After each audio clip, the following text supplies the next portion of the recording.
So now we are on to the last piece of this. I need to move myself out of the way. So we're going to click on the Responses tab up at the top.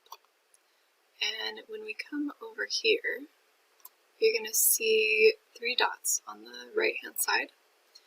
And I want you to click on Get Email Notifications for New Responses. You're going to go back in there again, so click the 3 dots. Select a response destination. And when you're in here, you are going to create a new spreadsheet. And what it normally does is whatever you have named this form, it is going to name it the exact same thing, but it's going to add responses at the end of whatever that title was. So basically, anytime anyone submits anything on this Google form, it's going to be automatically emailed to you, and it's going to be put into the spreadsheet so that you can see all of the submissions at once and you can organize it. It's wonderful.